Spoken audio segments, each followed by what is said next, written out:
Let me tell you how keen this guy is. I picked Bob, Cecilia and Stanton up from Manchester Airport in the early hours of last Thursday morning. At 10:20 that same evening, he was stood with me on the top of the roof of the Hilton Hotel giving an interview for GMTV, which was broadcast the following day, because he thought it was important that people get to know about this subject. The man's enthusiasm is quite incredible. He's currently completing the manuscript for his book entitled The Time Has Come. Ladies and gentlemen, the time has come to meet Robert Dean.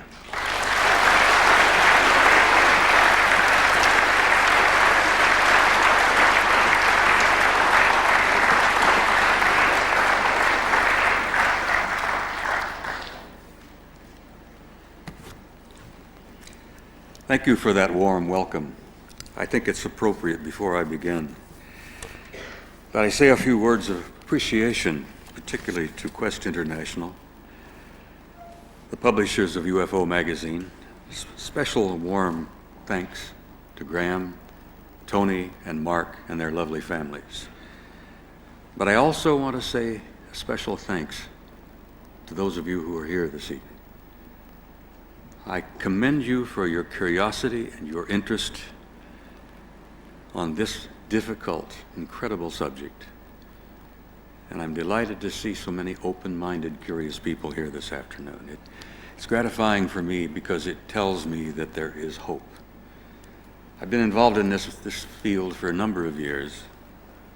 There are times when I get kind of discouraged. There are times when I feel like I'm a voice crying in the wilderness, as it were. I've been yelling and complaining and raising hell for a long time about this subject.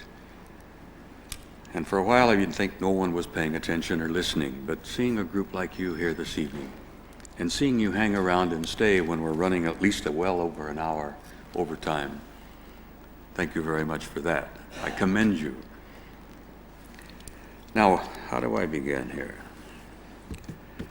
I'm here because I do believe that this subject is not only the most important subject of our time, I'm convinced it's probably the most important issue in the history of the human race. And before I complete my presentation this afternoon, I hope to have provided you enough information to support that opinion of mine, and I hope maybe that you might agree with me. I really don't talk about UFOs much anymore because there are no such things. Your government and mine has known for at least 40 years what these objects are. Your government and mine, and I must say this bluntly, the Ministry of Defense, Department of Defense have literally been in bed together since 1947. It's nice to know that we're allies, but I want you to understand that the cover-up and the lie has come from your government as well as mine. They're both guilty.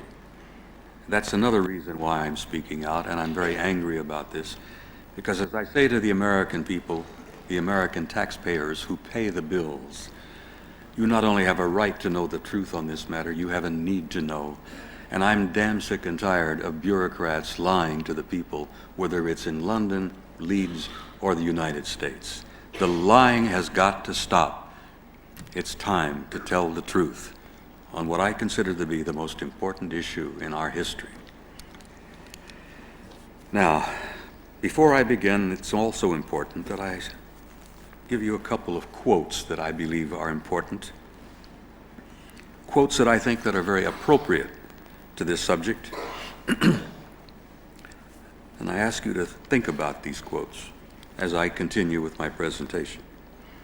One is from the first act of Hamlet, where the young prince says to his good friend, he says, "There are more things in heaven and earth, Horatio, that are dreamt of in your philosophy." And that's certainly true. I like to quote the British scientist Haldane, I believe he was an astronomer, who a number of years ago said that the universe is not only stranger than we know, it is stranger than we can know. And I'd like for you to consider that as I make my presentation this afternoon. Now, I think it's important to give you just a little bit of background. I think Graham read a little bit of the material on it. I spent most of my adult life as a professional soldier. Most of those years were in the infantry, special operations, special forces. I've had special assignments. I've been places I should not have been, and I've done things over the years that I should not have done. But that's history now. I did the best I knew how. I served my country as loyally as I knew how. But I have got to tell you that what I'm doing now is a violation of my national security oath. The material that I'm sharing, the material that I talk about, is in direct violation of my sworn oath. And I want you to know this, particularly some of the older men in this audience who are retired military. I am not doing this lightly. I'm not doing this frivolously. I'm doing it purposely and intentionally on this particular subject and on this subject alone. I will go to my grave carrying secrets. There are things I will never divulge that I've sworn an oath never to talk about. But on this subject, I'm going to violate my oath continually and regularly, and I'm going to rock their cage, rock their boat, raise hell until at some point in time your government and mine decides to tell we, the people, the truth on this issue. Well, what is this issue? And how did I get involved? As I said, I've been most of my life in the military. Altogether, I've spent 41 years of service for the United States government, 27 in the Army and 14 with FEMA. But in 1963, I was favored with one of those special plum assignments that you often hear about in the military. I was assigned to the Supreme Headquarters Allied Powers in Europe in 1963. It was an opportunity to take my family to Paris. My kids went to high school in Paris. I spent almost 5 years in Paris, working at SHAPE headquarters just outside of Paris at a little town known as Rocancourt. I stayed there until the late summer of 1967. And at that point, I helped move the headquarters from Paris up to its present location just outside of Brussels. General de Gaulle decided in 1967 to withdraw from the military alliance, and as a result, we were forced to pick up the entire headquarters and move it up to Brussels. France remained a member of NATO, but they withdrew from the military alliance, and they are still separate from the SHAPE military alliance. I arrived in the summer of 1963. I had a top secret clearance at that time. I was immediately given an upgrade of a cosmic top secret clearance, which was and still is the highest level of clearance that NATO has. I had to have a cosmic clearance to work in the war room, a place we called SHOC, the Supreme Headquarters Operations Center. When I arrived in '63, I learned of a study that had been initiated in 1961. This study had been the result of some very, very awkward and difficult events that had been happening in Europe. Will you put the first slide up, gentlemen? This is the seal of the SHAPE headquarters, where I spent 5 years of my life. The study was initiated in '61, and it was initiated by a British air marshal by the name of Sir Thomas Pike, one of your famous, highly decorated World War II heroes.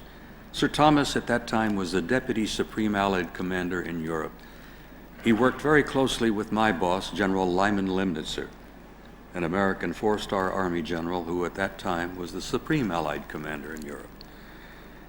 What had been happening in the late 50s and the early 60s was that large numbers of circular metallic objects had been flying all over Europe, generally coming out of the Soviet sector. How about the next slide, gentlemen? Thank you, if you will. Oh, I guess I can move that here myself if I think about it. Thank you. This is a Cold War map. It still shows a divided Europe. What had been happening in the 50s and 60s is that these large numbers of objects had been flying out of the Soviet sector, from deep in the Soviet Union, They would fly over the Warsaw Pact area, they would fly over a divided Germany, over France, they would generally fly over the southern coast of England and the Channel, and then these objects would disappear off of NATO radar over the Norwegian Sea. They were large, they were fast, they flew at a very high altitude, they flew in formation, and they were obviously under intelligent control. And the Soviets for a long time thought they belonged to us. And for a time we honestly thought they might have belonged to the Soviets. But we learned, both of us, after a few years, that neither one of us had the capability in 1961. None of us even today have the capability, the technological capability that those objects were demonstrating in the 50s and the 60s. But here we are, it's a Cold War. Hundreds of thousands of troops are facing each other across a divided Europe. Our fingers are on the triggers and our thumbs are poised above that red button. Nuclear war was moments away. And the last thing we needed was go to war with the Soviets for the wrong reason at the wrong time. And these unusual objects were stirring things up regularly. Well, after a particularly exciting, it's probably the best word I can come up with without violating my code of ethics here. I'm an old infantryman. I tend to use certain words from time to time that would offend the ladies. After a particular event on the 2nd of February, 1961, 2 o'clock in the morning, all hell broke loose, literally. The war room erupted. We went on red alert. The Soviets were on red alert. They closed Berlin. They sent up aircraft. We sent up aircraft. It was all over in about 16, 18 minutes. But for about 18 minutes, it was just hell. We were really close to the war. Air Marshal Pike decided at that time that he'd had enough of this. He wanted to know who these things were, what they were, where they were from, why they were here, and what was happening. Well, they initiated a study in 1961. They called it an assessment.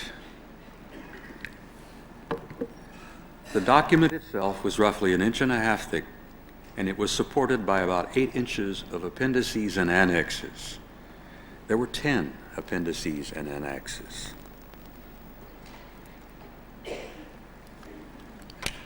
This thing was published in 1964. Copy number 1 was given to the Secretary General of NATO, who had funded this research. Copy number 2 went to General Lyman Lemnitzer, my boss, the Supreme Allied Commander in Europe. Copy number 3 was placed in the vault in the war room where I worked. In those years, we worked on 12-hour shifts. When this thing was placed in the war room and I had an opportunity to see it, and I had an opportunity to pull it out of the vault every time I was on duty, I read it, I reread it, I practically memorized it, and it's not beyond doubt that I was never, ever the same from that moment on. This 3-year study that had been designed as a strictly military study, changed my life. I could not put it down. I could not walk away from it. I've never been the same since. Literally, I must tell you in all honesty, I'm probably obsessed by this subject. But let me tell you some of the things I've learned, and I think you may understand why. Now, I'm going to be telling you things that I've seen, things that I have learned, and then I'm going to be sharing with you some things that I have concluded after 30 years of research. So you can understand, hopefully, where I'm coming from in this thing. By the way, this is what the objects looked like. An actual photograph. A disc-shaped object. They varied anywhere from 35 feet to 90 feet in size. They were generally disc-shaped. They had a dome on top. This is another photograph taken over a village along the Rhine River in Germany. You can see, I believe, there's a castle on the hill up here. The Rhine River is back here. The photographer who took this particular object said that none of this below was visible to his eye. When he saw was a circular disc object with a dome on top, and he snapped the camera, and the camera saw this, but he didn't. We've surmised over the years that it's probably a manifestation of a propulsion system of some kind, an energy system. Camera saw it, but the eyeball did not. You can turn off that particular projector, fellows, right at the moment, if you will. This study was designed as a military study to determine was there or was there not a military threat involved. They titled it an assessment. It had a subtitle of an evaluation of a possible military threat to Allied forces in Europe. After 3 years, some of the conclusions were absolutely mind-boggling. They still are. I must tell you at this moment that in 1964, when this study was concluded and published, I was to learn later that your government and mine knew most of this material and most of these conclusions as early as 1949. But they decided they could not share that with you. They didn't trust you. They didn't consider you were mature enough, emotionally mature enough to deal with this subject. You couldn't handle this reality because you go running hysterically through the streets. I resent that. I disagree with that then. I disagree with it now. And as I said, I demand that they tell us the truth. These 8 inches of annexes and appendices, however, contained the meat of this study. They were the aspects of the research that contributed to the conclusions. I just want to read a few of these annexes. There was one on radar and electromagnetic effects. There was one on optical and light analysis. There was an annex on photographic and holographic analysis. There was one on historical research and evidence. There was one on metallurgical and technical analysis. There was one on atmospheric physics and meteorological studies. Biological analysis and autopsies, and I'll touch upon that a little bit later. Sociological studies and implications, psychological studies, the mass effect of this subject. And the last and not the least, and the one I think probably is one of the most important over the years, is the theological implications and the worldwide impact of what this subject might mean. And I think that's probably one of the reasons why the lid has been placed firmly down, why they classified it cosmic at that time, why this report is still in NATO files, still declared cosmic top secret, and is still considered to be probably the most sensitive document NATO has. Now, what was this study all about? When they finished it up and I had a chance to read it, it not only had an impact upon me, it had an impact upon every one of us in the war room. There were colonels and generals and admirals, and there were air marshals and commodores, squadron leaders. Everybody who saw it was affected by it. No one of us have ever been the same. Let me tell you basically what the study concluded in 1964. The planet Earth, and apparently the entire human race, is and has been the subject of an extensive, intensive, and massive survey and examination by several, remember that, several extraterrestrial civilizations. This study has been extremely thorough and detailed. These civilizations have demonstrated not only high intelligence, but an extremely advanced technology that may possibly be hundreds, if not thousands, of years beyond our own. Evidence collected and studied by this report indicates that apparently there is some kind of a process or a plan unfolding. They, whoever they are, continually demonstrate that the development of some kind of a program is underway. They could see that in '64 as a result of the 3-year study. Over the years, we've seen it continue. We know it even progresses to that today. There is something happening, something is unfolding, there's some development taking place. That's why I consider it so crucial that people pay attention and inform themselves about what's really been going on. The evidence in this report leads to the conclusion that this survey or program has been going on for a very long time, possibly several thousands of years. Military intelligence analysis have concluded that there did not, repeat, did not appear to be a major military threat involved. The conclusions seem to indicate that if they were either malevolent or hostile, there was absolutely nothing that we could do at that time. And I have got to tell you in all honesty, there's absolutely nothing we can do at this time. The technology that was repeatedly demonstrated over the years and is still continually demonstrated is so far beyond anything we, and I say we, the US, Britain, France, Italy, Germany, most of the major nations on this planet are not even close to developing the kind of technology that these extraterrestrial intelligence have.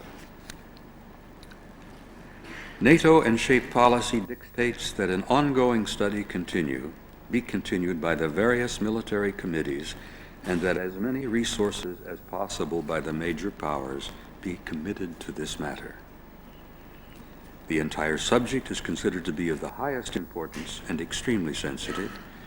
This committee recommends that the highest level of classification be placed upon this matter, and if approved by SACEUR, to be cosmic top secret or above.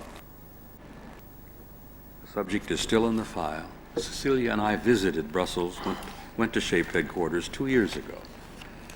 Because of my history and because of my clearances, I still have a few friends in sensitive places. Went to SHAPE, visited the headquarters, spent an entire afternoon there, digging, nosing around, trying to find out what I could. All I could find out is it was the damn thing was still in the file, was still classified cosmic, and is still the most sensitive thing that NATO has.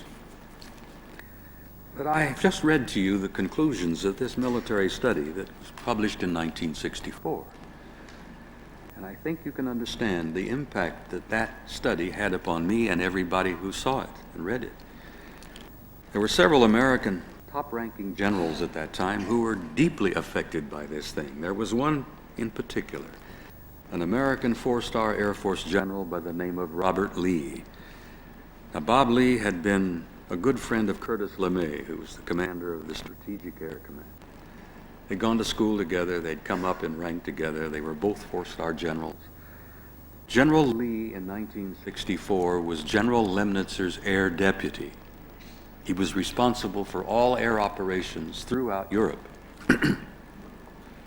When he read the report, his aide told me, he says, the old man went into a state of shock. He was sitting at his desk and he threw his hat across the room and he says, "Do you realize what this means? Jesus, do you realize what this means? Everything we've ever done, everything we have, all of our missiles, all of our satellites, all of our nuclear weapons, it doesn't mean a thing." He was in such shock about it that I think he retired early. He retired within a year of being exposed to this study.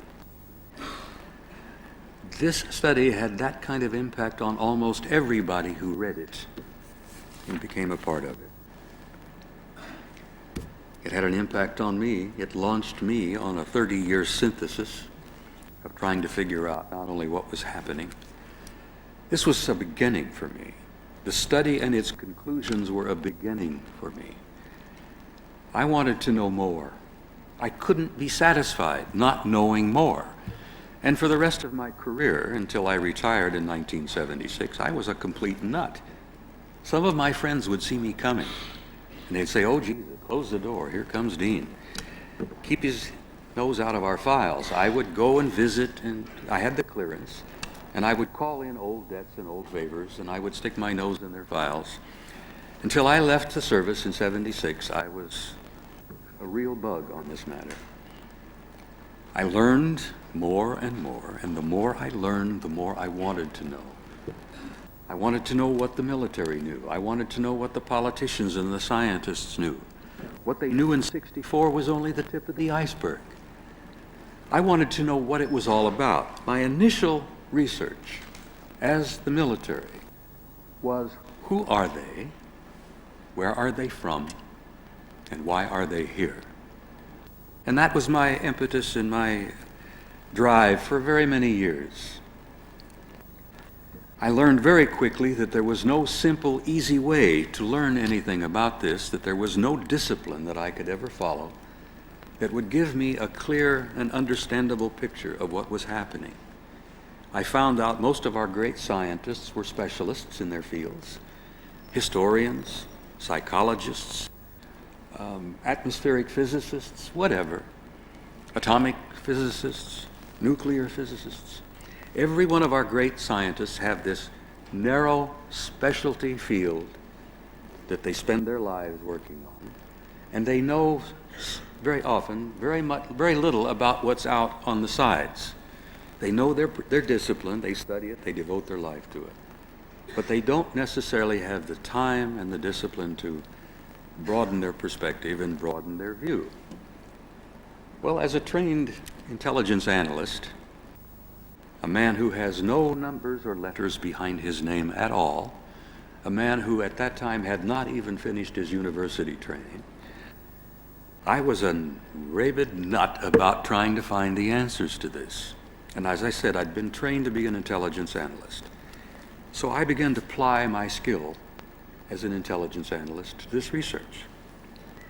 I found that I had to dig into history, I had to dig into philosophy, literature, mythology, anthropology, geology, theology, many of the hard sciences, and I had to even get into art and music before I began to get what I considered to be an overall perspective of what I thought was happening. Now, I must tell you, what I'm sharing with you this evening is my opinion. It's a result of 30 years of my synthesis, my personal search, my personal odyssey. I don't want one of you to leave this room this evening believing anything I may have said because I said it. But I would like to have you leave this room this evening with an enhanced, piqued curiosity so that you'll go out there and do your own research, inform yourselves as I did, and tell yourself from researching this what really is going on and reach your own conclusions. Don't accept mine. I challenge you to do your own research, but I challenge you also, once you've really dug into this thing, you'll never be able to walk away from it. You'll never be able to put it down, and you will never, ever be the same. So I would say to you in advance, welcome to the club. Now, there are other things that happened over the years. When I began my research, I was curious about the hardware, who they were, where they were from, why they were here, what it was all about. And I learned over the years that my focus changed. The direction of my intention began to change.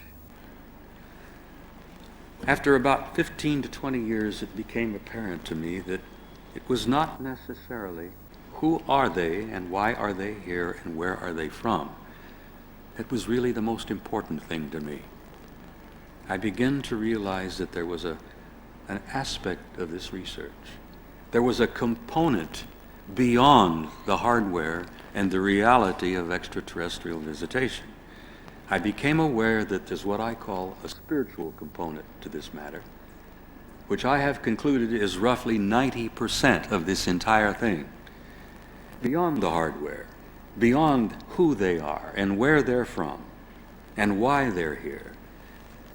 What's really important to me in my studies today, and I challenge you again, because I think once you get involved with this yourselves, you'll probably come up with the same conclusions I did. What's really important is who are we, where did we come from, how did we come to be here, what is our life and the meaning of our life all about, and where are we going as a species? And that has become the central focus of my research over the years. I don't investigate UFOs anymore. The evidence for their reality, as Stanton has told you, is overwhelming. We have an abundance of data. We have an overabundance of data. We don't need any more data to prove the reality of UFOs or extraterrestrial spacecraft. What we do need to know is what's it all about? What is really happening? What is the meaning of their being here at this particular time? What is happening in the world today that they're interested in and involved in? What should we begin to pay attention to? Well, I'll share a little bit of what I think is really happening here. Now, before I left SHAPE headquarters in 1967, the SHAPE military people knew that there were 4 different groups that we were dealing with. There were 4 separate extraterrestrial intelligences involved. When I retired in 1976, the military knew, at least the U.S. military, and I am assuming the British as well, knew of at least 12 different groups that were coming and going and involved with us.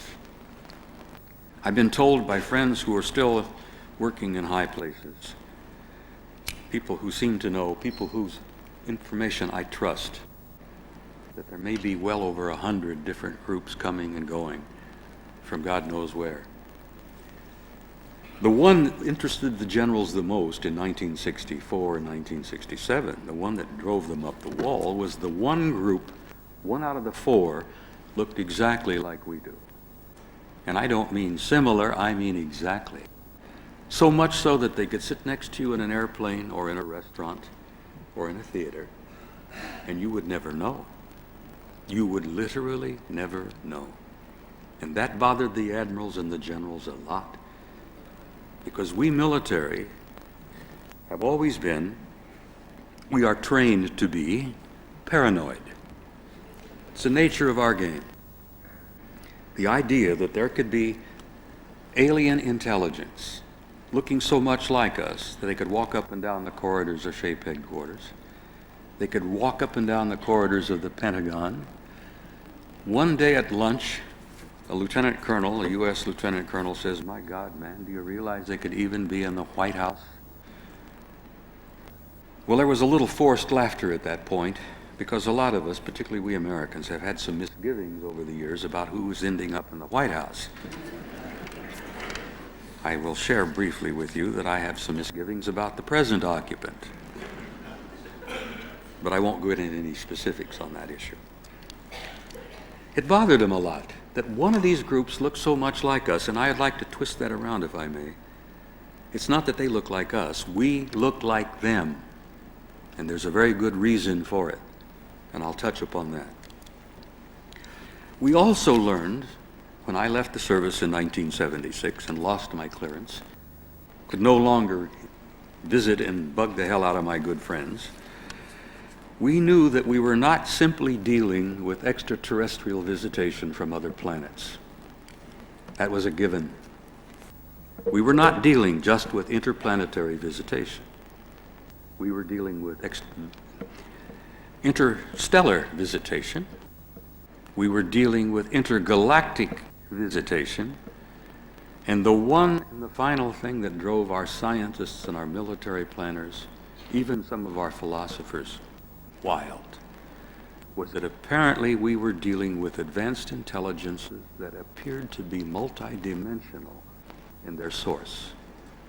And some of these advanced races apparently had the ability to manipulate matter and time. They had repeated these kind of things all the time. They had demonstrated them repeatedly, specifically to get our attention. Now stop for a moment and stop to think what that means. We're not just having little guys coming here from other planets or other stars or other galaxies. We're having advanced intelligences here interrelating with us, interested somehow in us, interested enough to come and be involved with us, that apparently are multidimensional, and some of those more advanced ones can manipulate time and matter. My God, that turns our old Newtonian Einstein physics absolutely upside down. The only people who I know today who can even begin to deal with this kind of reality are theoretical physicists. There are quantum physicists in Great Britain, there are quantum physicists in the United States. Many of them are working together at large U.S. universities, who apparently are on the edge of grasping what multidimensional visitation is all about. I'm not a physicist, I'm not a scientist like Stan. I can't begin to tell you what a dimension is, for that matter. I'm told we live in 3, and that's quite a simple world that we have around us. I'm told that time and space is the 4th. Theoretical physicists have told me that there are as many as 10 different dimensions. I cannot for a moment grasp what that means. I do, however, accept that it's probably real. The evidence that I have seen over my last 40 years have told me that this is not fantasy, this is not science fiction, this is all real. And ladies and gentlemen, this reality, when it becomes known and when it makes an impact upon our world, is going to change our world forever. You talk about a paradigm shift, that's an understatement. The old world we have known for so long is literally coming to an end. And it's just around the corner. And very few people are prepared for it. But I ramble a bit. Let me go on and see where I am here. There's so much. I jokingly told Graham I had 5 hours of material and only an hour and a half to present it, and I've got some slides I'd like to share with you if you don't get bored and want to get up and leave. What have I concluded? I told you things I've seen, I've told you things I've been a part of, told you about military studies and reports that I've been a part of, that I've had a chance to read. I've told you that your government and mine has been lying to us for well over 40 years. I told you bluntly that basically they're scared to death about how to tell you some of the things they've learned because they don't know how you're going to deal with it. I disagree with them. I don't think any of you are going to run hysterically through the streets. I've spoken to people like you around the world, and it's my opinion, particularly the British people, are sound, emotionally stable people, and I haven't seen one of you run hysterically out of the auditorium. And I've been speaking here now for well over a week. I'll tell you what I've concluded, and I'll try to get on with this quickly so I can get into this slideshow. We are not alone, and we have never been alone. We have had, as I have said and repeatedly say, we have had an intimate interrelationship with advanced intelligence from somewhere out there. And it's not just time and space as we know it. I say somewhere out there, I'm talking about different dimensions as well. The human race has had a continual, intimate interrelationship with advanced extraterrestrial intelligence from the beginning of our history. Now there's more, and it's a little sensitive. It's somewhat sensitive in a theological way. I have concluded that the human race, us, we, are a hybrid race. That we have been genetically placed here, we have been seeded on this planet, and we have been continually genetically manipulated, and I say continually, from the beginning of our history into what we are today. The process is still going on. It's still underway. It has not stopped. And the abduction scenario and all of the things that many of you are beginning to pay attention to and are learning about is real, and it's happening. This intimate interrelationship is intimate. They're involved in our genetics. They're involved in our racial development. They're involved in our evolution. They have been involved in that since the beginning of our history. Some of them over the centuries, thousands of years, hundreds and thousands of years back. When we had a relationship and a contact with them, we had a tendency to deify them. Thus, we have all of these great world religions. That's also a sensitive subject to get into, because I flatly state, in my opinion, after many, many years of research, that every major world religion on this planet has had its origin from extraterrestrial sources. And every great theological philosophy and every great book, from the Bible to the Bhagavad Gita to the Quran to the writings of the Buddha, every one of those tells essentially the same story. I have gone on the line and I have put my neck out on the block, literally. I'm too old to worry about it. I'm too damned fractious to pay attention to it. I say flatly that, in my opinion, that beautiful young man in Galilee 2,000 years ago was involved in this program. Everything about his life indicates to me that he was deeply, intimately involved in this program. He said as much while he was alive. He said, "I'm not from here. This is not my kingdom." He said, "In my Father's house are many mansions out there." He says, "I have other flocks, I have other sheep." He repeatedly made these things clear, but nobody grasped what he was talking about. He said to the people at the time, he said, "You are as gods. What I do, you can do, and even more." He was trying desperately to get us to grasp and understand who and what we were. We were no great cosmic accident. We were no coincidence. It was important. There was a reason we were here, and he tried to explain to us.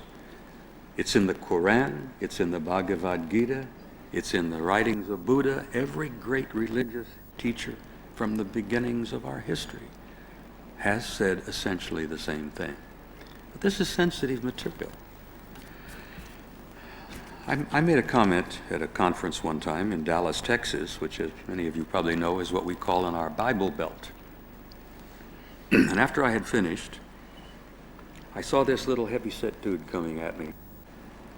Had a Bible tucked under his arm, and I thought, oh boy, I'm in for it. I had visions of us rolling on the floor here, he and I, because Dallas is kind of a fundamentalist South there. Thank God I didn't get attacked. He grasped me, hugged me, kissed me with tears in his eyes, and said, "Son, that's the best explanation of what I've been studying and living with all my life that I have ever heard. God bless you." Give me a kiss and disappeared.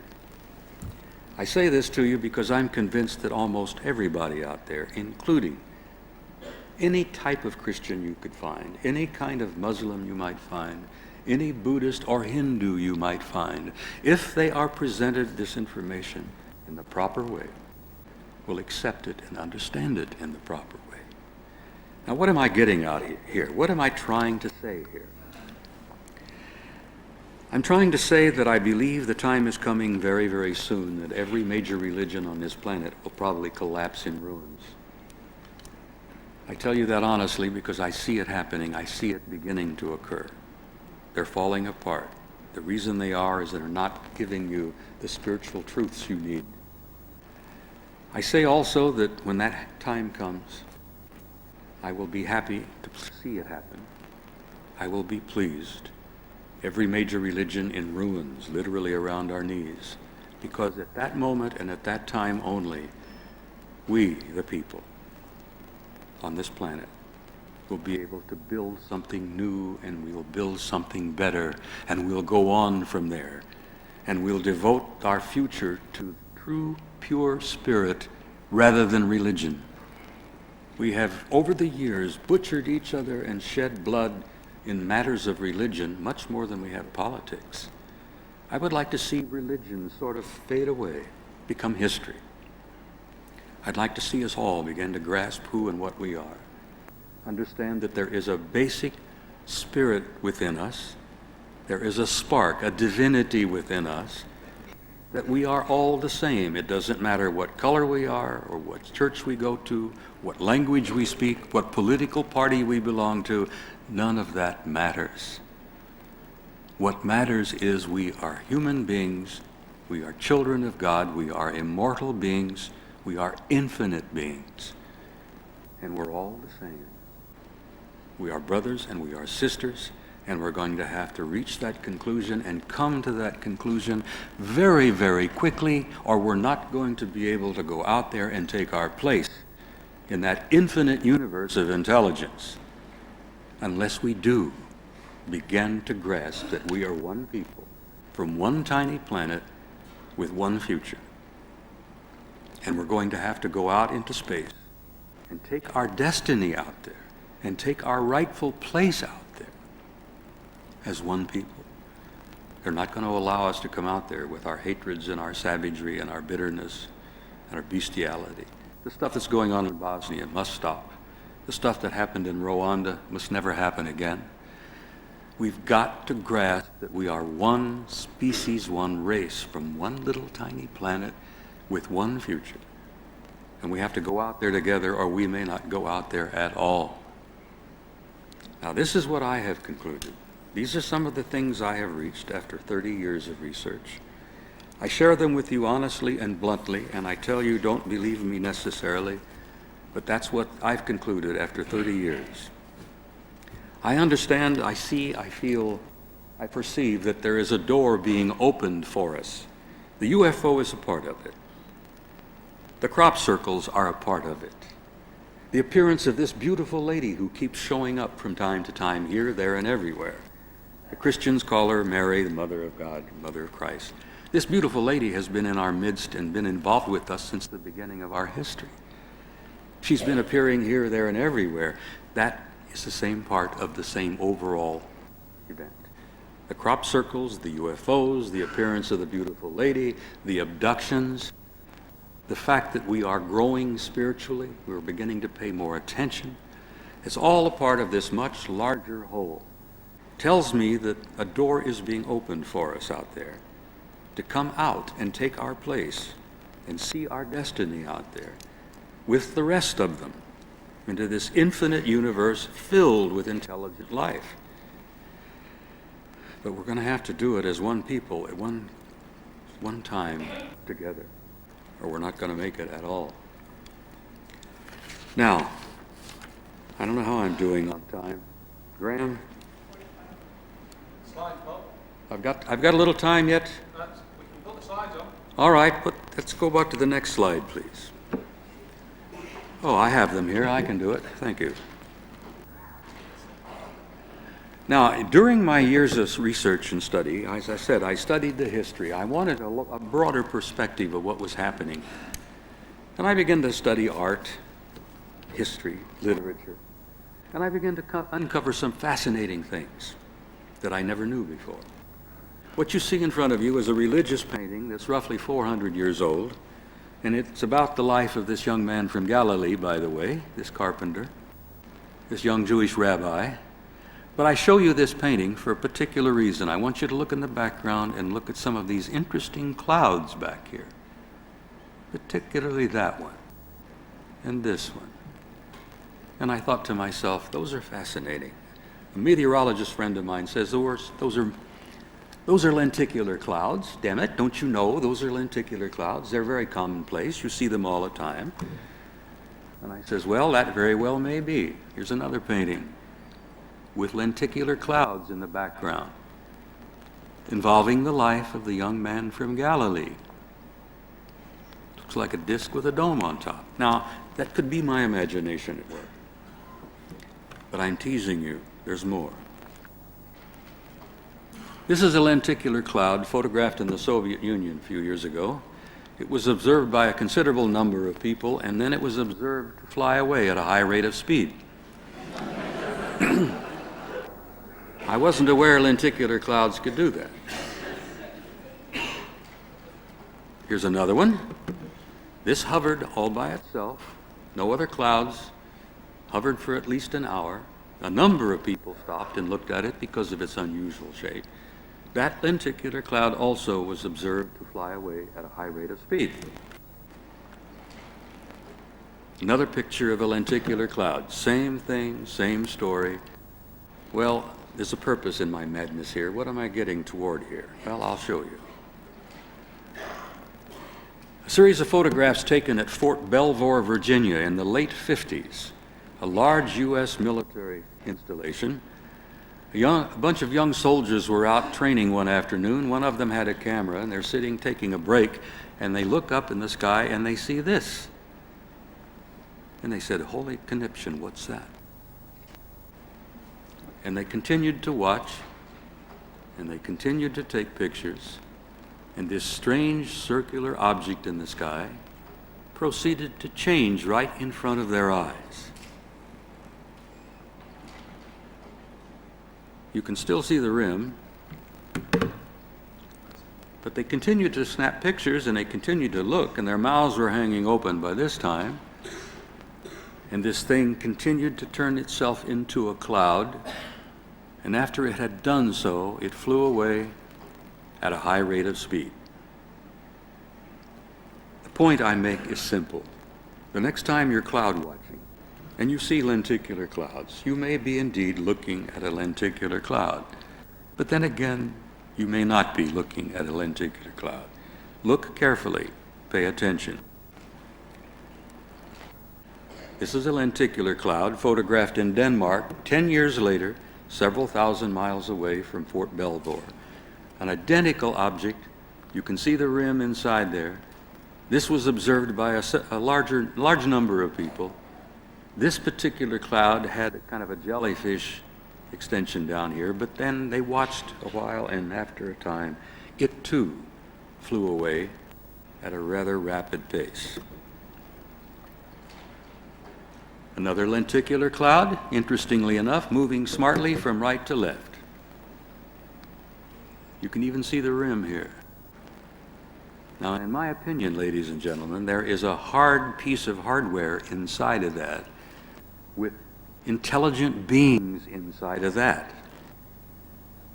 They're very clever, they're very intelligent, they're very highly technologically advanced, and they will sometimes mask themselves as clouds, not to upset the common folk.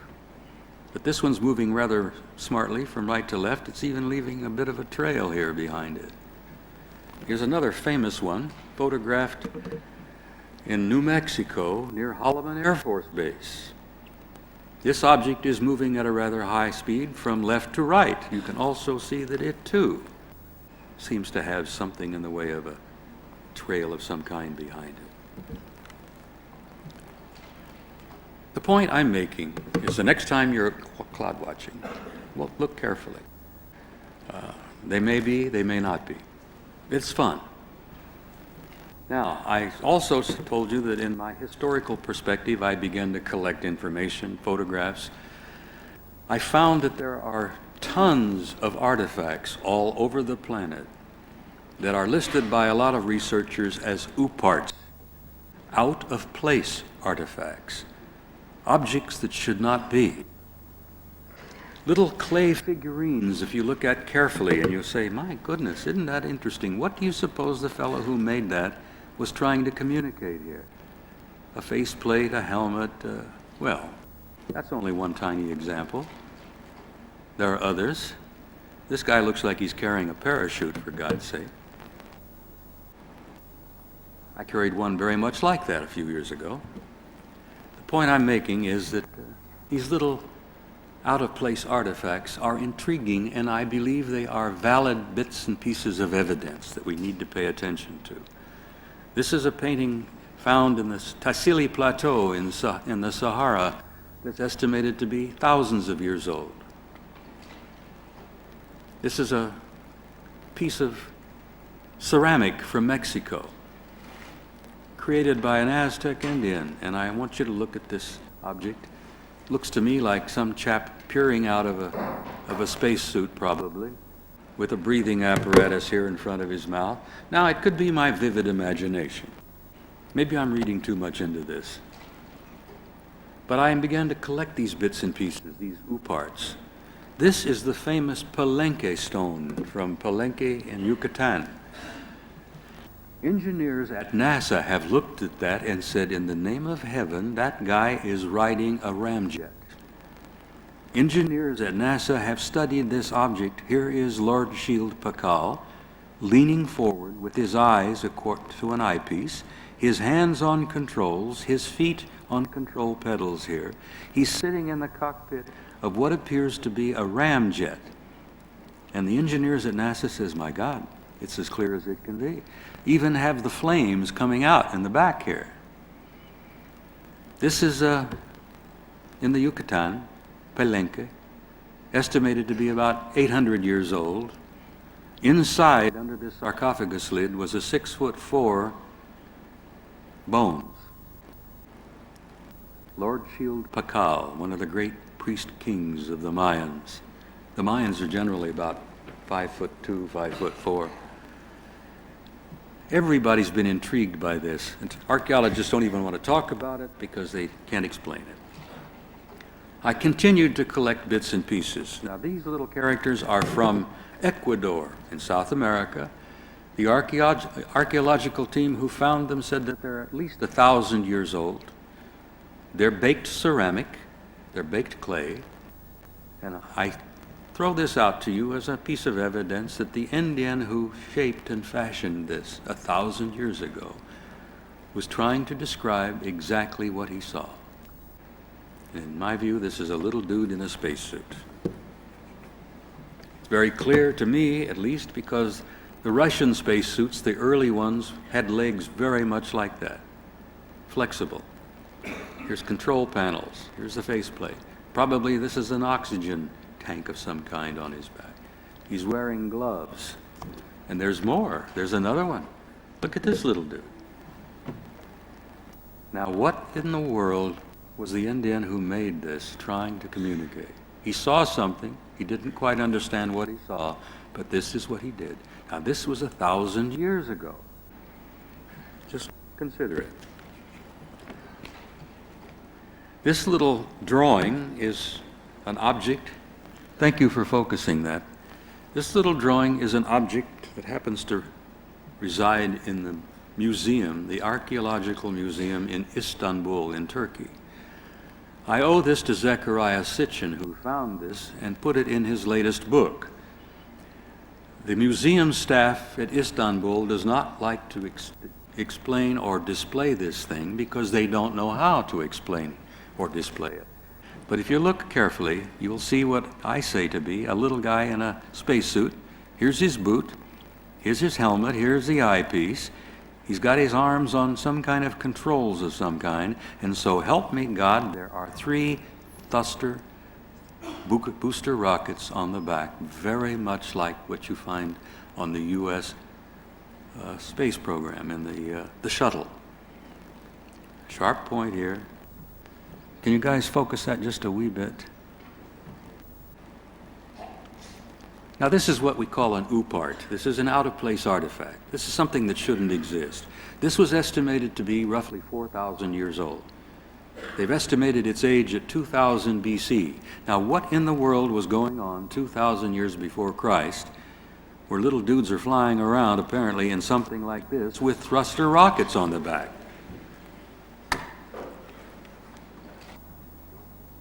This is a painting that hangs in a university library right here in England.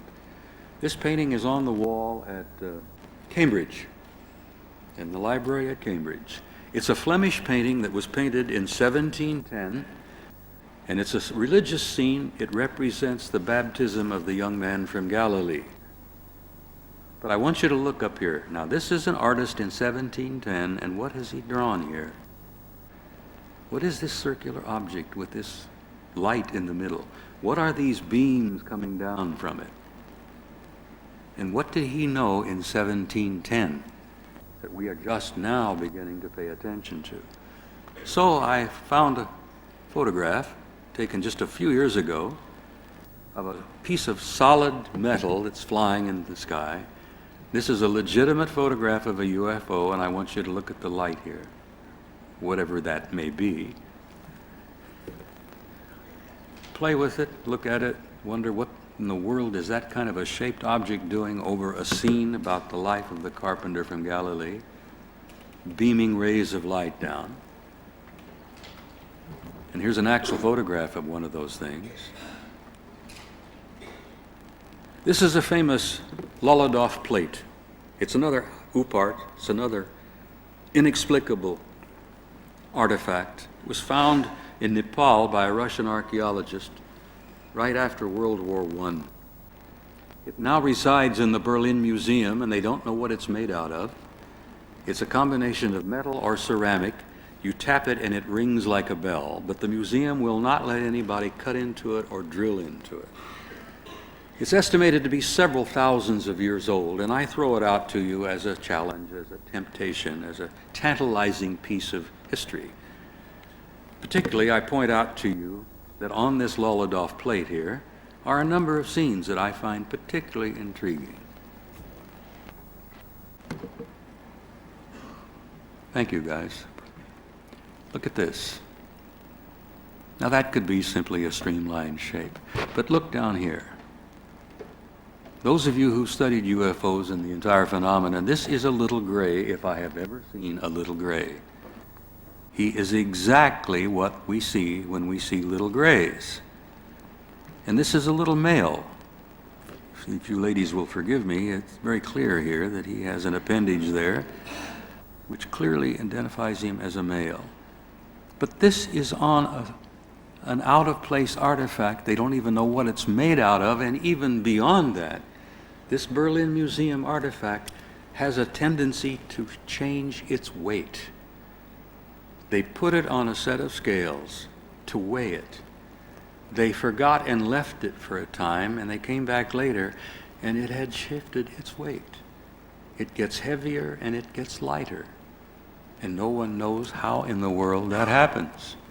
This is the famous Lolodov plate, an UPART, an out-of-place artifact. But I share it with you because I'm particularly interested in this symbol right here.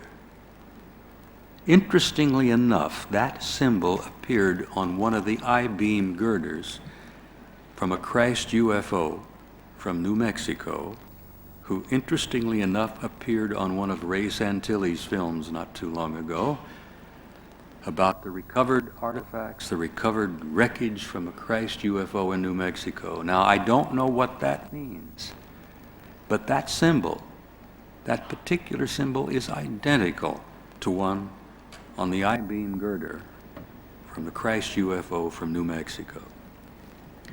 People have told me that these other symbols appear to be very similar to astrological signs. But this Lolodov thing is several thousands of years old. They don't know what it's made out of, and they can't for the life of themselves explain why it shifts itself in weight. Another UPART, another little piece of evidence I believe it's important to look at. Now here's a medieval tapestry, and my photograph is not that good, and I ask you to bear with me, but this thing's roughly 800 or 900 years old.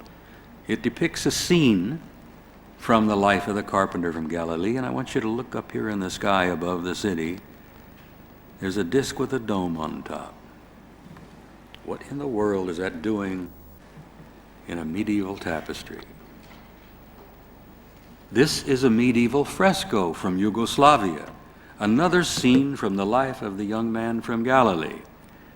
But what is this in the sky, flying over the scene of the life of the carpenter?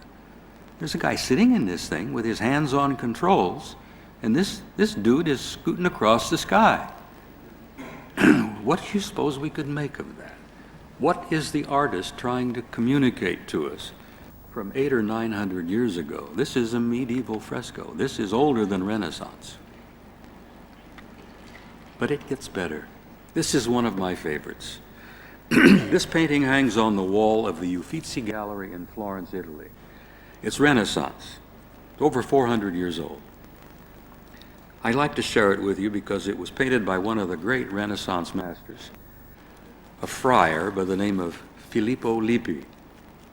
He's considered to be one of the great masters. This scene he's painted here is a scene with the Madonna and the baby Jesus and his cousin, Saint John. No. Who was the one? John the Baptist. Yes, John the Baptist. So this is John and Jesus. Here's the mother. But what in the world is this over her shoulder? And what is it doing in a Renaissance painting that's over 400 years old? Now here's an enlargement here. And here's this strange object, and here's a guy on the ground looking up at it, shielding his eyes from the sun, and there's a dog down there barking. And I began to look at that, and I thought, it's getting curiouser and curiouser, as Alice in Wonderland said. This is a blow-up of it.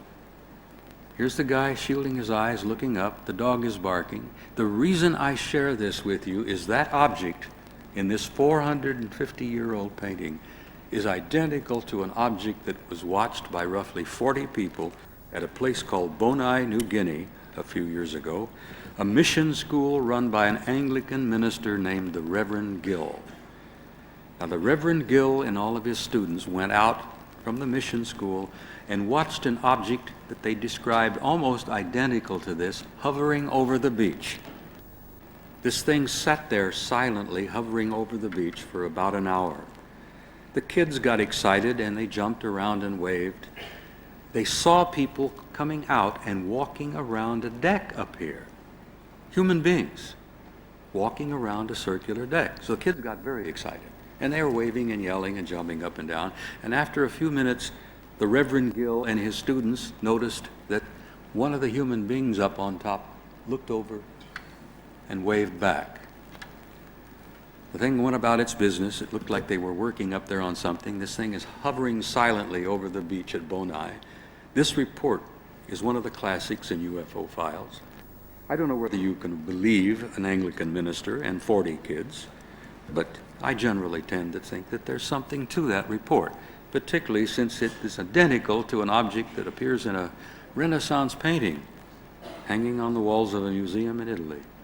Another what I call OOPArt, an interesting little bit of data that I think needs to be examined.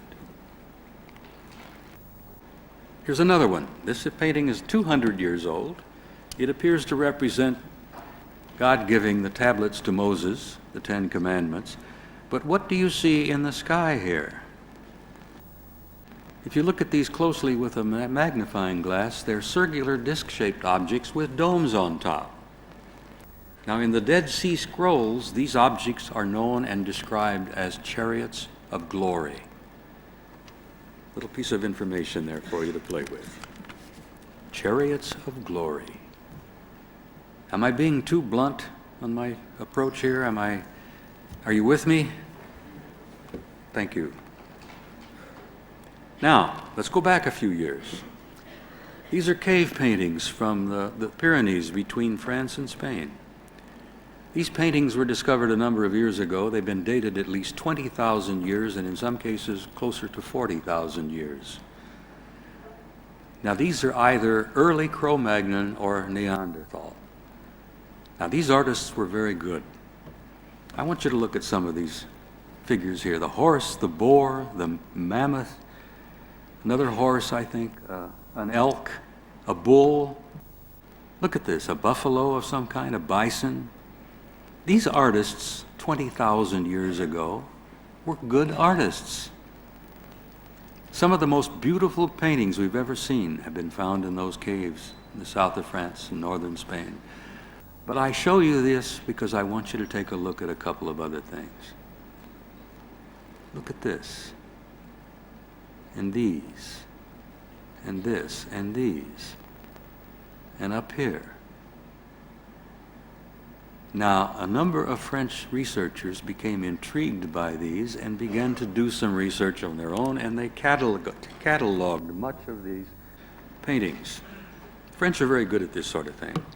So they cataloged these things, and these little diagrams and drawings are from the caves. But look here, and here. And what do you suppose these dotted lines mean? I think that the point's well made. Here's some more. Look down here. Let's move along. These appear on the walls of caves that were painted roughly 20 to 40,000 years ago. Look at this one example. That object is exactly what I showed you at the beginning of the slideshow, flying over Central Europe. Exactly the same shape. Look at this. What do those dotted lines mean? Well, to me it means that the artist was conveying that this object is moving. These guys were not stupid. Our ancestors were not dumb. Now, this is something I found out of an art book myself. I've always been intrigued by ancient Egypt. This is a wood panel off our sarcophagus from Abydos that was dated about the 1st or 2nd dynasty. That means it goes back a hell of a long time, roughly 2800 BC. The hieroglyphics on this sarcophagus describe this object as the chest of Osiris. Now, I remembered from my ancient Egyptian history that Osiris was one of the great creator gods of the Egyptians. Apparently an alien, apparently an extraterrestrial. The chest of Osiris. And I thought, well, that's intriguing, but then I turned it upside down and I looked at it again and I said, my God, this looks like one of his runabouts. Here's a jet or rockets coming out of the back. Here's the cabin he's sitting in. Here's the intake up at the front of this thing. That's how Osiris all got around over Egypt 4,000 years ago. Now, maybe I'm reading too much into this. I'm an old man. I begin to tend to lose it after a time. But I tease you with these things, and I tell you that they all add up to a body of evidence that you cannot deny. Now, there's a series of photographs taken in Puerto Rico. Experts have gone out of their way to discredit these photographs. These are the famous Amaury Rivera pictures. I want you to look at this object here.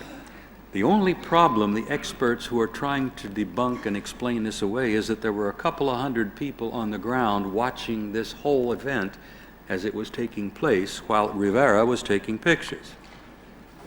What you see here, and this has been published in Quest International UFO book, is a U.S. Navy F-14 Tomcat. And look at this object and look at that light in the middle. Almost identical to the one I showed you before. Almost identical to the one that appeared in the 1710 Flemish painting. Look here. This Tomcat's quite impressed with this object, flies all around it, made several passes. It was the sound of the jet that attracted the people's attention. Because he'd come in and make a pass, and then he'd throw on his afterburners, and people stood and said, what in the hell is that? There were roughly 200 people watching this series of events. The skeptics don't know how to explain away the 200 people. But here you have this Tomcat again, an F-14, flying off of a U.S. aircraft carrier. And here you have a disc with a dome on top and a dome on the bottom. I find it interesting. It's simply another case that I think needs to be looked at. This is a famous photograph photographed in New Jersey, USA, a number of years ago. This object hovered over a reservoir, a water reservoir, for a couple of hours, caused enough excitement that roughly 300 people stopped their cars. It was late in the afternoon, evening, middle of winter. The reservoir was frozen solid. This object is hovering over the frozen reservoir. People stop their cars, and there's a traffic jam. There's a real jam, real congestion. People stop, get out. The roads are crammed with people. The police showed up, and the police watched the series of events. The object hovered there for roughly an hour and beamed a light beam down on the frozen reservoir, and when the object departed, everyone noticed that there was a perfectly circle, it melted in the frozen ice from this beam of light. This object then flew away. Roughly 300 people. Never got onto the front pages of the New York Times, never got onto the front pages or got into the evening news. Typical U.S. The media ignores this kind of thing. I think they do it here as well. This is a famous Concorde picture. We're getting close to the end of this thing.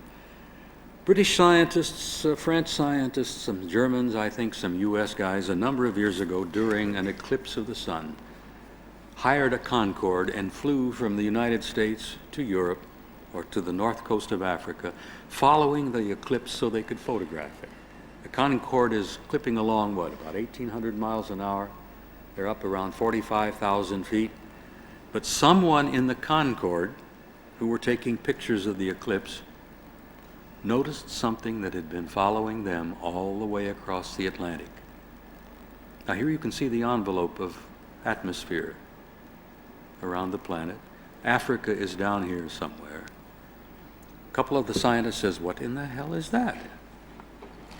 They took a few more pictures. This one's right on the edge, doesn't show very well. But they're way up, and this thing is following them across the Atlantic. This is a blow-up of what they were looking at. Now, in my opinion, this simply is a spacecraft, an alien craft, a very highly developed technical craft, and there are guys inside of here that were probably taking pictures of the scientists in the Concorde who were taking pictures of these guys inside of here. And this sort of thing has gone on for years. Another interesting little anomaly, a photograph from World War II of something found by the Russian army in the middle of winter, half buried in the ground. These are Russian soldiers back here, an armored personnel carrier, but what do you suppose this strange shaped thing is? Doesn't look like a Messerschmitt to me. Another fascinating little anomaly, an object that was being pulled out of the Norwegian Sea by a Norwegian fishing trawler a few years ago. One of the crewmen took the picture, and the picture survived long enough to get published in a newspaper in Europe. What in the world is that they're pulling up out of the Norwegian Sea? What a strangely shaped fish that is.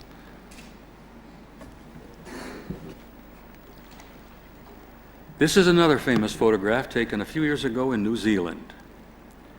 A doctor and his family were on a picnic, and they'd spent the day and had a delightful time, and they were getting ready to pack up and go home, when an enormous circular lighted object flew above them. The doctor says this thing was gigantic and it was slowly spinning. And it was covered with lights, and the doctor says, "So help me, when I looked up, I could have sworn I saw faces peering down at me."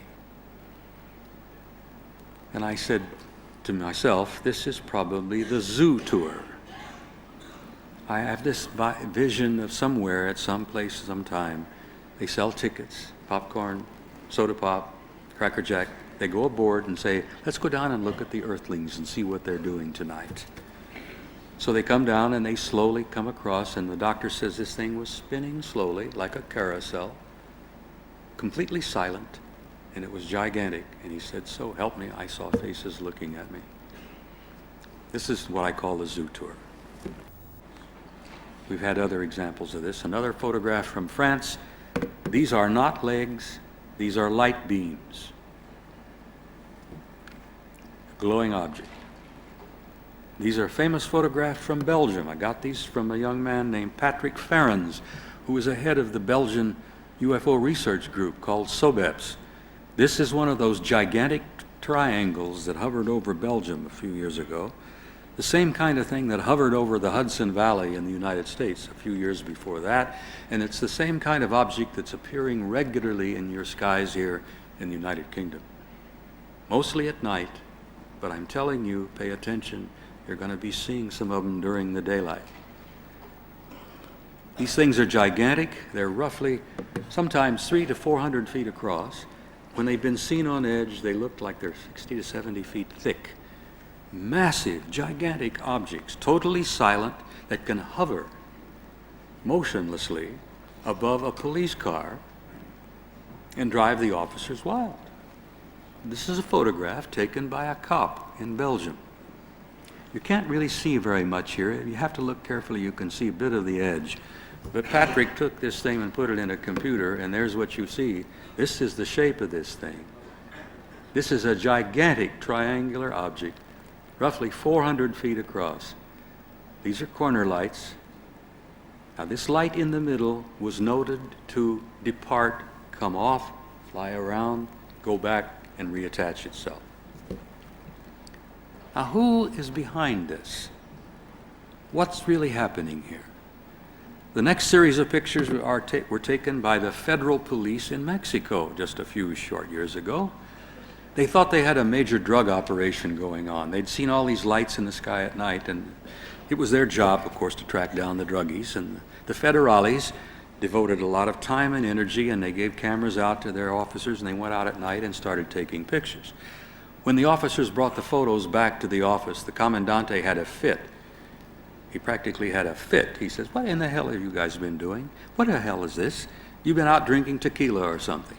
And they say, "No, Commandante, these are what we saw in the sky at night." Now, these are real. The federal police took these pictures. Many witnesses observed these things flying in the skies at night. Should they have appeared on the front pages of your newspaper, of the U.S.? Did any of us in the United States see these on the evening news? No. I wonder why. Look at that.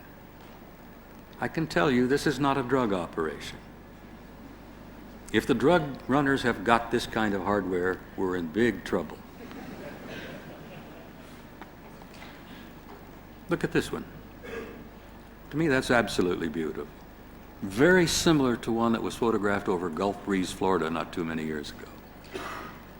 Look at that.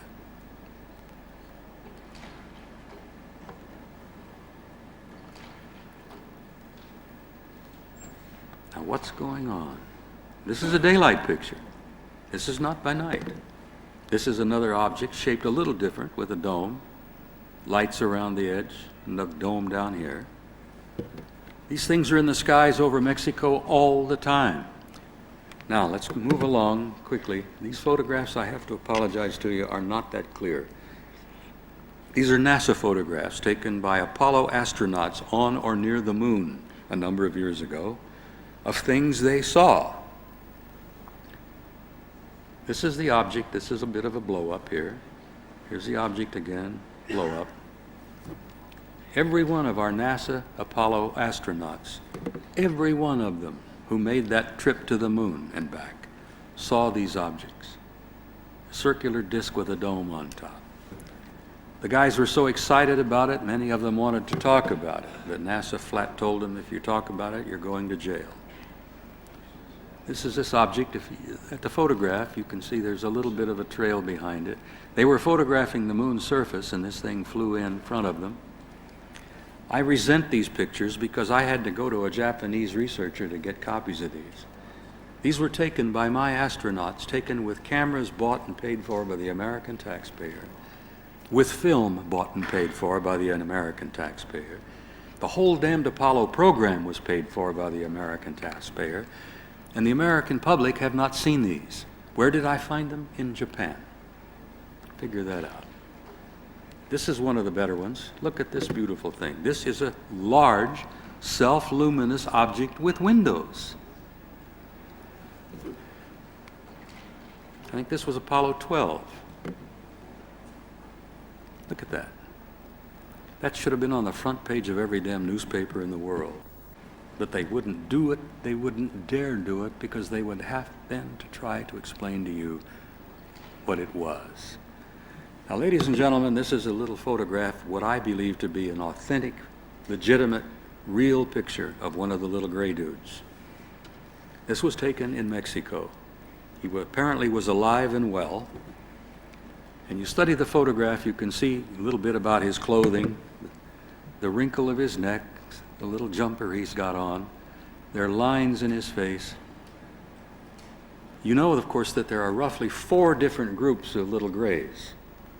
There are the little tiny dudes with the round heads. Then there are several other different types, and then there is one group that is roughly 6 feet tall that are almost human. Some of the little guys do not appear to be a species or members of a race. When they've been found in these crashed discs, and the medical examiners have checked them out, they've concluded that they are biological androids. They're clones. They have no reproductive capability. They have no alimentary tract. They have no rectum.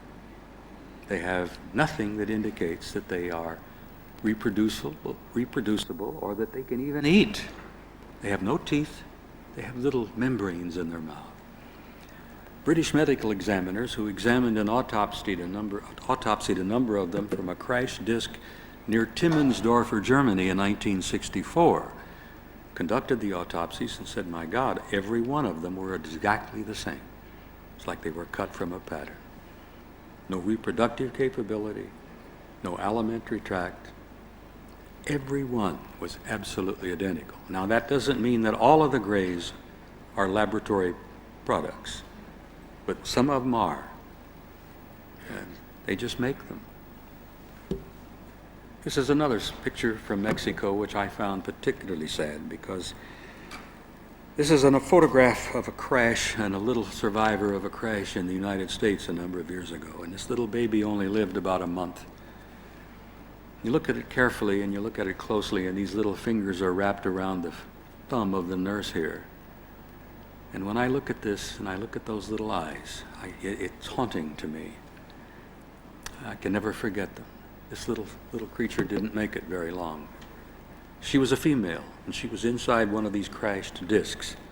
They tried to keep her alive, but they weren't successful.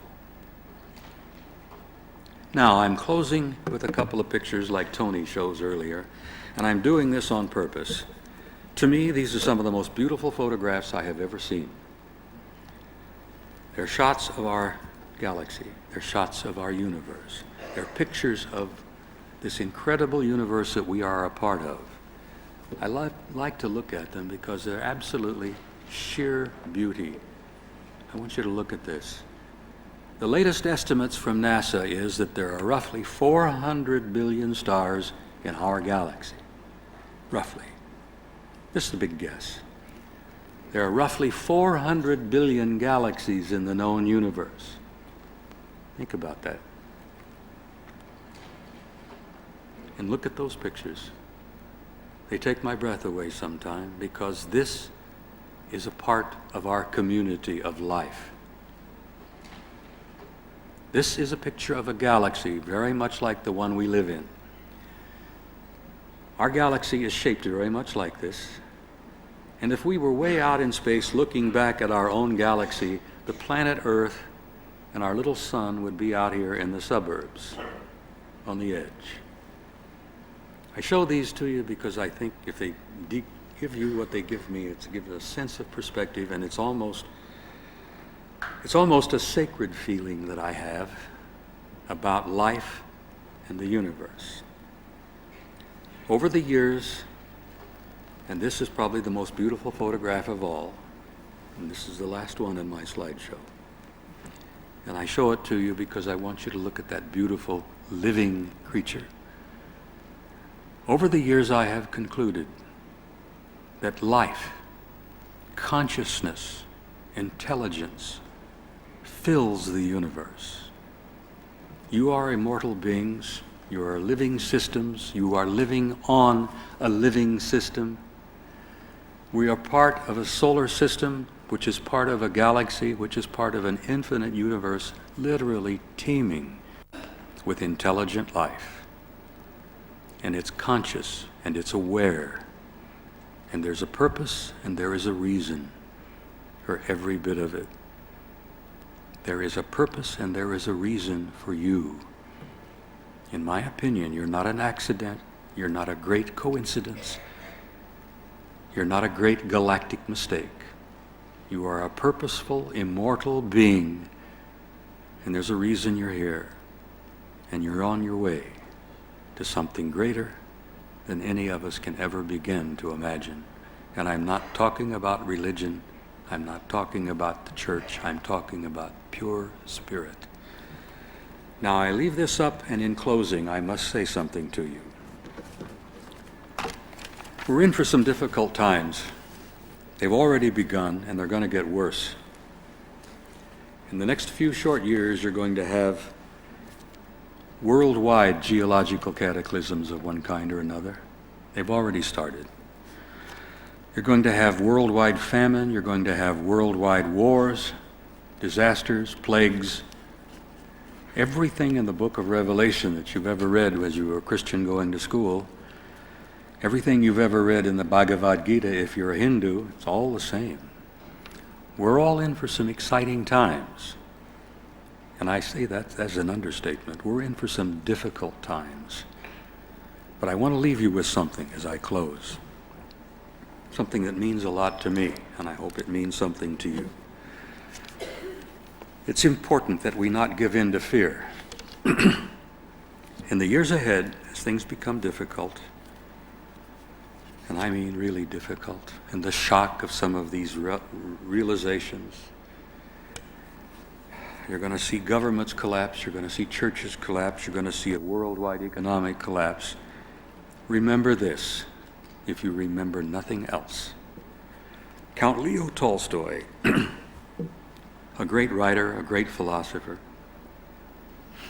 a great poet that I've always admired.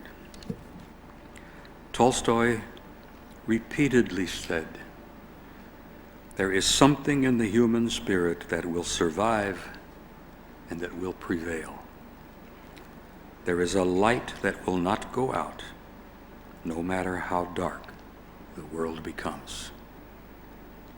And in the spirit of that light, I want to say to you, God bless you, thank you, and good evening.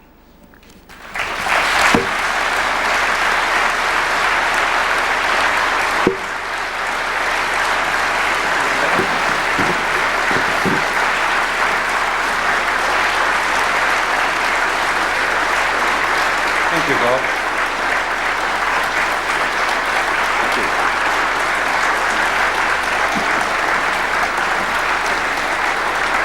Ladies and gentlemen, time has always been against us today, but I'm going to ask Bob in closing, for the last 10 minutes, he did bring across some footage. And this footage is something that you've got to see, and I promise you 10 minutes. He'd like to just basically go over with a verbal commentary just what it is exactly that you're going to be seeing right now. When we were at Solihull, we didn't have the colour. I'm pleased to say we've rectified that problem. So, gentlemen at the back, if you would kindly put on this footage, we'll hopefully enjoy it. And Bob, if you do a commentary. Listen to this excited photographer here. This was in Germany. UFO, UFO.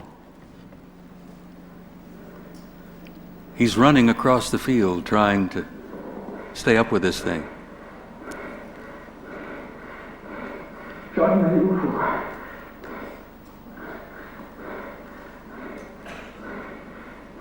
Any of you have ever seen one of these, you can understand his excitement.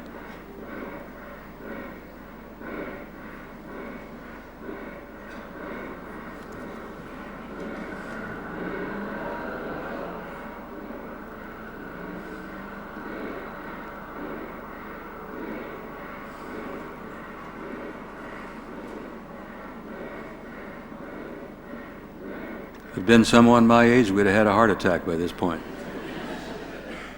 Now this is the same scene slowed down.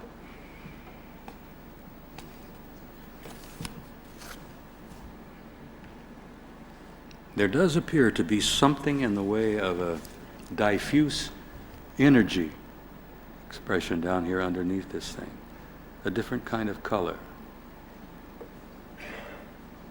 Sometimes it's not visible to the eye, but the cameras will pick it up.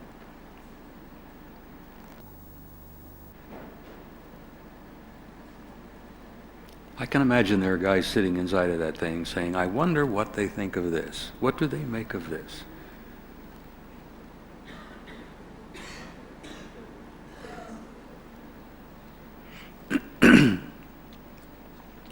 This sequence has a number of excellent clips. Sadly enough, it's not professionally tied together. There's no auditory following here. There's no... There's a gap, and then there's another picture and another picture. We have Germany here. Then there are some pictures of New York. Then there are some pictures in Mexico.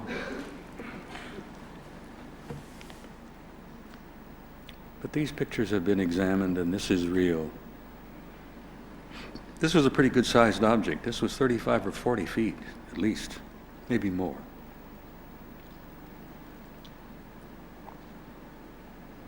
Now you'll see a moment that we're going to have a split screen here. You're going to have pictures from Mexico compared with pictures from Germany. There you go. This is Germany. This is Mexico.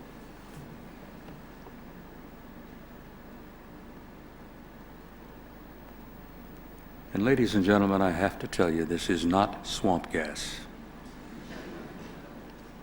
Bless his heart, old Alan Hynek never was able to live that down.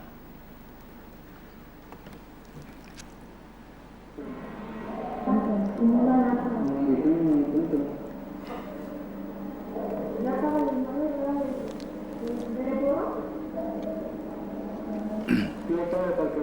this Carlos? This is young man outside of Guadalajara by the name of Carlos Diaz.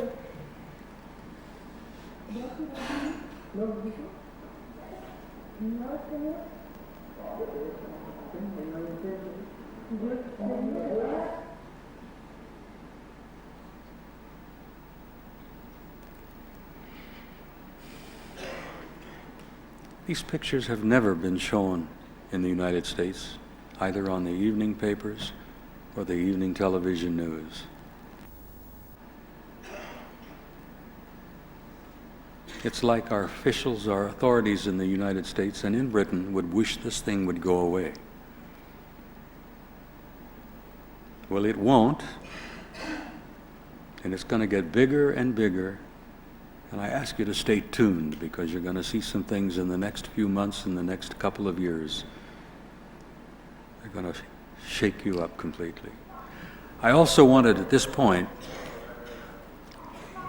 to thank the young man who introduced himself to me earlier this evening, the young serviceman from Menwith Hill, the National Security Agency facility just a few miles from here.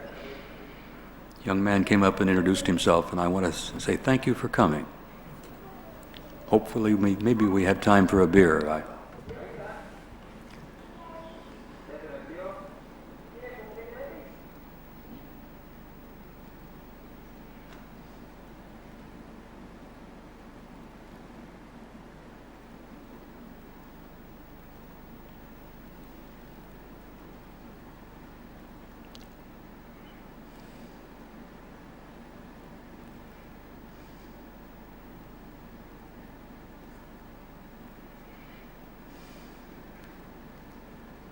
The object is not jumping, the cameraman is.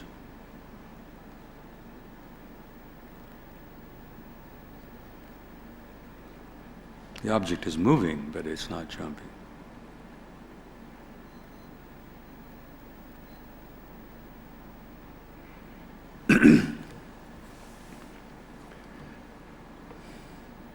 These are all fairly recent,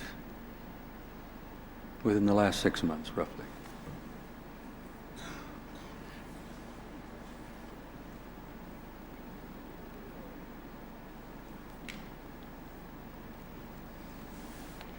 Now, this is a picture taken in New York not too long ago. There's a party on board a ship. The U.S., they do this from time to time. They go aboard ship, they go up and down the river, they have dinner, they dance, there's a band playing. They take pictures of the city of New York, the World Trade Center here. Sometimes they get something they didn't expect.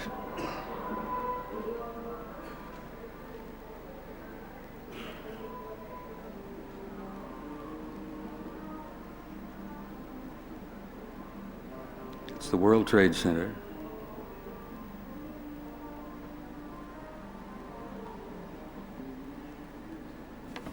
Keep your eye up here.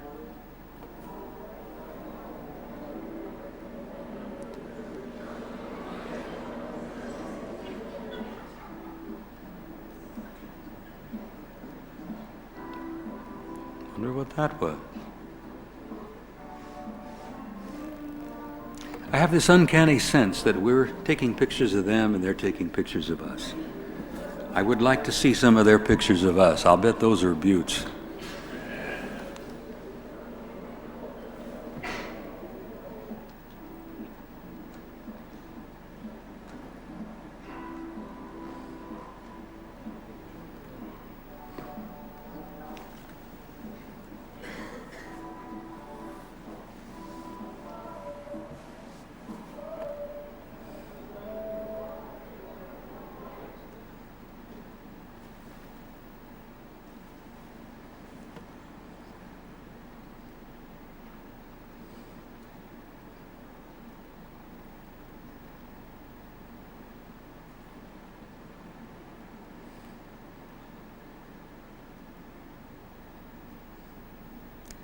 That appears to be a pretty good-sized object.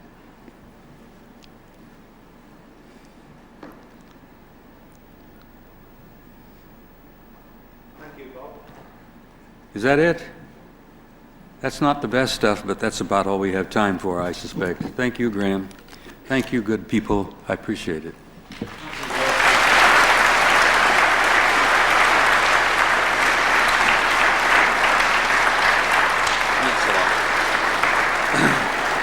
Ladies and gentlemen, because we've run over, I know that Bob and Tony and Stanton will take some of your questions, but these have to be out in the foyer. They're going to be there for a little while now, so no official question time as such. We'll be back here on Saturday evening, April the 27th, here in Leeds.